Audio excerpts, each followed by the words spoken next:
The man bent over just as the bullet meant for him, hit the man behind in the head. While others were still panicking, Julie shoved her son down, while counting the killer's remaining rounds. That's fine. He's reloading. Go, go. When they reached temporary cover, Julie risked a peek. She saw bodies dropping near her position. That confirmed it. She was the primary target. No time to explain to Edward now. She just gave him the escape route and protocol. 5 shots. Reloading buys us 8 seconds. Go when I say. Just then, another victim collapsed before Edward. Julie used the reload window to reach a waiting car. Bullets peppered the vehicle as she scrambled inside. She floored it. Now it was in Fate's hands. A gunshot rang out as she rammed the boulder beneath the shooter. The killer drew a pistol, approached the wreck, but Julie was gone. Before he could scan the area, Julie struck, finishing him off with a rock. After confirming Edward's safety, they reunited fast. Julie took Edward to her mountain cabin to pack. Edward demanded, "For years apart, and you're not just menopausal. A move like Bond?" Julie confessed, "Because I was a killer. That man on the hill, my former partner. No time for details.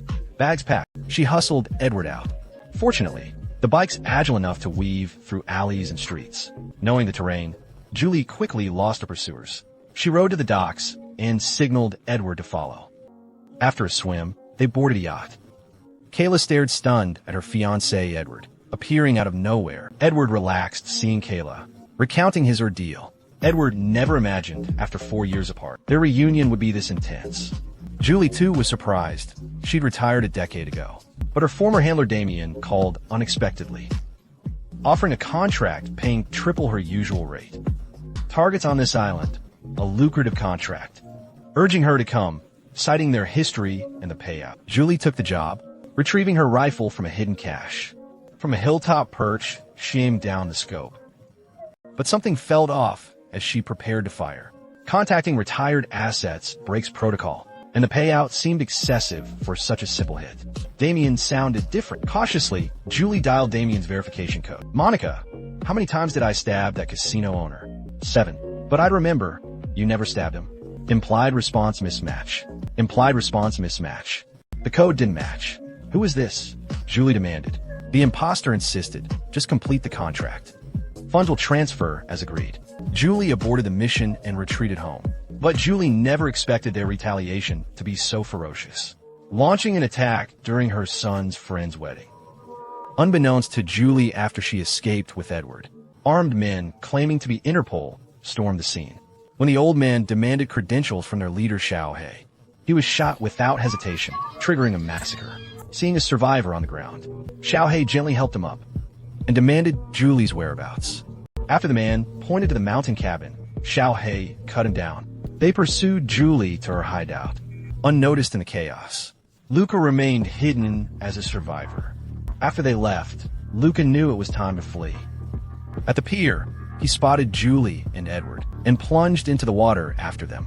Julie hadn't realized the boat she commandeered belonged to last night's assassination target, while Edward naively tried introducing everyone. Since Kayla's her son's fiancée, Julie investigates the mastermind behind the attacks to eliminate the threat at its source. Julie just overheard Xiaohei phoning from a sauna. "I need to handle this personally. This can't wait. I don't have time for messy complications. This situation is spiraling." As Kayla's brother and fellow heir to their family fortune, Xiaohei eliminating Kayla to claim the entire inheritance isn't improbable. She cranked the sauna to 180 degrees. Inside, panic set in instantly. Boiling points, just 100 degrees Celsius. "I'm done for," Xiaohei demanded. "What do you want? Did you send the order?" "Send it." "What order? What?"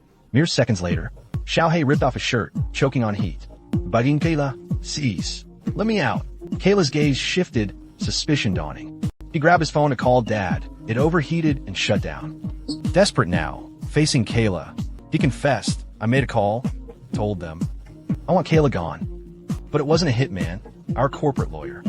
These charities you've funded for years let us dry with 0 returns. To climb higher in Dad's eyes, I plotted with counsel to oust you. Only then did Kayla believe him." The door opened. Xiaohei collapsed, gasping. Evading hunters, Julie boarded Kayla's yacht with Edward. Thought they'd vanished without trace. Then, a speedboat slicing toward them. On deck, Julie spotted it riderless. Intruder aboard. She tracked the stowaway down. San, her old partner in crime. His motive? Simple. The killer's agent, Damien, hasn't answered calls for 4 days. So Sean asks Jolie if she knows his whereabouts. But Jolie has no idea either. Since Sean's here, she invites him for drinks at the bar while discreetly observing him. In these dangerous times, caution never hurts. Sean checks his phone. His expression instantly darkens. Jolie senses trouble and tails him with her gun, but Sean's baiting her out, waiting for Jolie to reveal herself. To eliminate her, no time for threats. Jolie takes off running, her gun clattering to the floor in a rush. She bolts to the kitchen, unarmed now, scrambling for anything. Sean closes in too fast. She ducks into a pantry, her only weapon a fork. She chucks the fork as a distraction. Sean glances at the clattering metal, and Jolie bursts out, landing heavy blows. You're full of surprises. The contract's on used guns. Why prices triple? Only one predator rules this kitchen, never two. Unarmed, Jolie's at a disadvantage, so she starts using whatever's at hand. She grabs kitchen knives, but only nicks his jacket. No real damage done. Sean dodges her strikes and slams her onto a table. If knives won't work, try. The blue-flamed flamethrower roars, terrifying to behold. She torches Sean. Julie slipped, sending the flamethrower flying. Seizing the opening, Sean locked Julie in a deadly rear chokehold. Few could escape such a naked choke. But Julie spotted her lucky fork on the floor.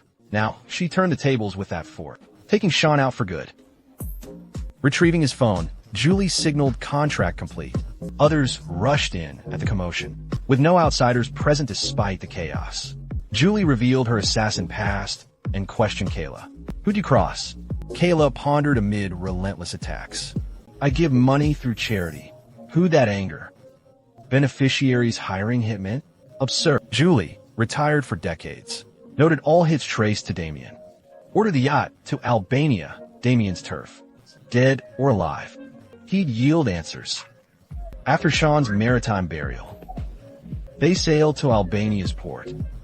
Unbeknownst to all, this voyage fractured them, each pursuing separate paths, plunging them into greater peril. Julie's been out the game for over a decade, but with her future daughter-in-law targeted, she reactivated to grill old contact Damien. At Damien's door, signs of forced entry, blood splatter, staining walls. Had the old fox been eliminated? Julie scoured the room, knowing Damien kept an old notebook filled with intel on assassin networks and organizations.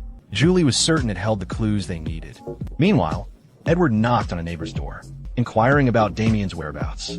To his surprise, the neighbor handed him a newspaper, pointing out Damien's name in the headlines.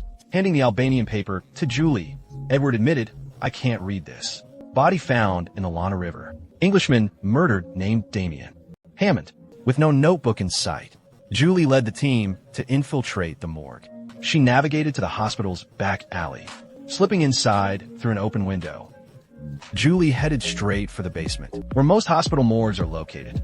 Bingo, Julie found it, but the room was packed with bodies. She began checking each corpse methodically. Spiting a dödliga Damien. She examined the body, checked for tattoos. Julie instructed as Edward peered closer. Sirens wailed.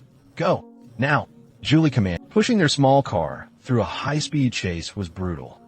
Even a seasoned pro like Julie couldn't outrun them in this tin can. But driver Luca coolly swerved into narrow alleys, where their compact size became an advantage. The pursuing cruisers couldn't keep up. At a tight corner amid chaotic streets, Luca floored it, cutting in front of a truck. He slammed into reverse, completely dodging the cops. After such a gamble, we need some payoff. But the car didn't get far before the engine died. Julie and Luca went scavenging for parts, leaving Edward and Kayla alone at the car. Finally alone, Edward confessed to Kayla. He'd initially approached her under false pretenses. He discovered suspicious money trails in her family's business and used her to investigate, though he stopped digging. He believes the money's why she's being hunted now. Kayla was furious that her lover had such ulterior motives. She stormed off without another word.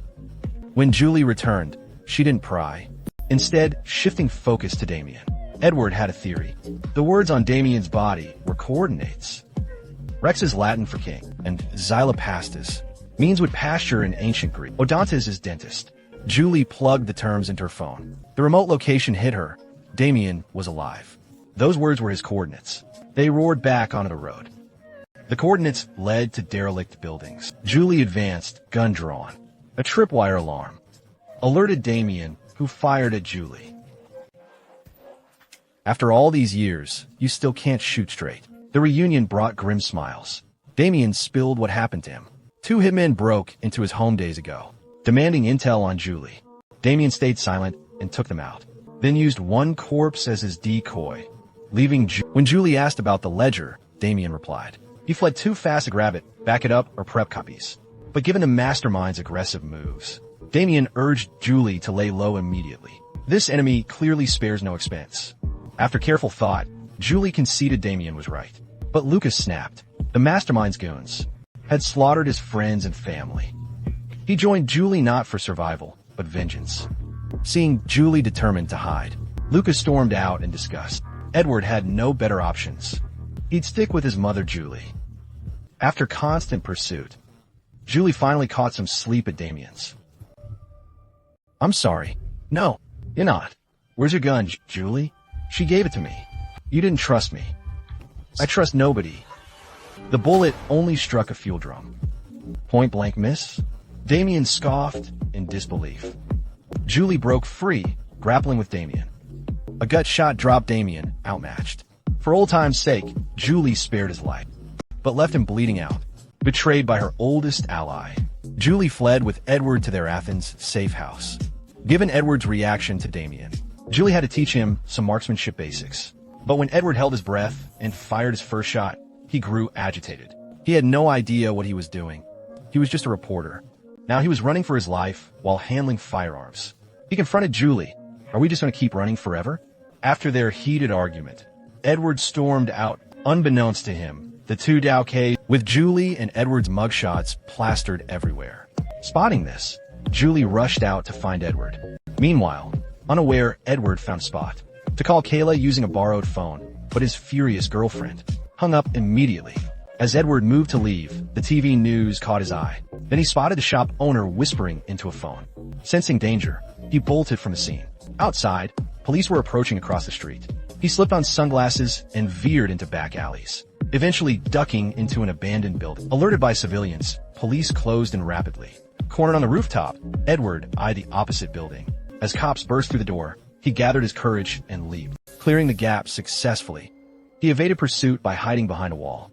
Elsewhere, Xiaohei received a call from an unknown caller, claiming leverage over Xiaohei's father and demanding cash, insisting on an in-person exchange. Recalling his sister's recent assassination, Xiaohei suspected connection and contacted Edward to both warn him, and since Edward was closer to the mystery caller, making him the logical meet-up choice. Early the next morning, Edward arrived at the rendezvous point. Julie watched protectively from the shadows. Her instincts proved right. Just as Edward met the stranger, a cleaner approached them, moving faster and faster. The instant the woman drew her gun, Julie struck first. Gunshots echoed through the chaotic square. Edward fled to the underground garage with a contact. As the operation failed, the female killer called for reinforcements. Edward held his breath, hiding behind a car. But Julie, his mother with decades of experience, fought the men. Though strained, the outcome was inevitable. All fell to her gunfire. Spotting another enemy ambushing from shadows, Julie knew reinforcements were coming. She stayed to deal with him first. She pointed Edward toward the exit. As Edward emerged, the female killer awaited him. But a car suddenly struck her before she could fire. The driver claimed to be Edward's aunt, sent by Julie. Recalling his mother's past, Edward entered without hesitation. But the woman sped off before he was fully inside. Confused, Edward realized too late. Mary, who took Edward, claimed to be his aunt. But Edward soon sensed something wrong. They drove farther from the city, not toward his mother. He tried to escape, but Mary injected him with a tranquilizer. He awoke in a Spanish villa. Julie had zero leads at this moment. Frantic with worry, she received a text hours later. Zoe, who is this woman? Could she be Apple's mom? So, Julie wasn't Edward's biological mother. The truth goes back 29 years to a mission. Damien had sent Julie to Spain to eliminate an arms dealer.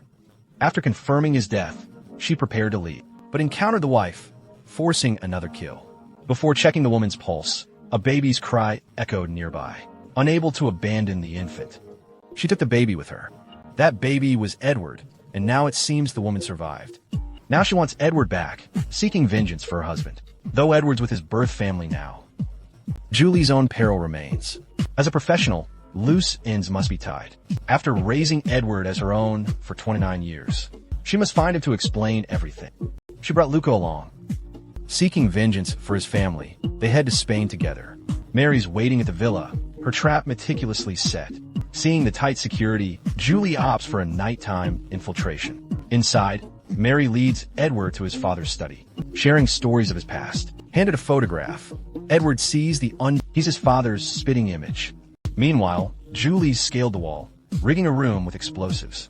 After neutralizing several guards, she then moves toward the surveillance room, located Edward and Mary's room, and rigged it. Watching the surveillance screens go dark one by one, guards sensed trouble and ran to investigate. Edward knew Julie was coming to confront the truth. He bolted out during the guard's absence, colliding with Julie at the corridor corner. Edward's pent-up emotions erupted. "You shot my father. You stole me." Seeing Edward knew the truth, Julie defended herself during that mission. "I couldn't leave baby Edward orphaned." She could never forgive herself. Guilt deepened as Edward grew. "I retreated to an island after his independence." Mary overheard on monitors, laughing coldly. "I'm not your real mother, Edward. You're a surrogate-born bait to lure Julie here. Your life means nothing to me." Devastated by the revelations, reinforcements arrived. No time to process. "We must escape now." Julie noticed Edward faltering, drenched in sweat, weakening rapidly. Mary had injected him with ketamine. No antidote, Julie followed guards, buying precious seconds. At the exit, heavy guard presence. She detonated pre-planted explosives. The blast drew guards away. Julie seized the moment to flank Mary, holding her at gunpoint. Mary remained unfazed, knowing Edward's condition was critical. And without the antidote, he'd soon die. Her demand was simple. Edward must kill Julie personally, in exchange for the antidote. As Edward deteriorated rapidly, Julie offered him the gun without hesitation. The choice was his. Even if her death might earn his forgiveness. Worth the price. Recalling their 30 years together, Edward hesitated, before finally pulling the trigger. But Mary fell instead. Though his life hung by a thread, he'd made his choice. Kayla arrived in the nick of time, whisking Edward to hospital via helicopter. In the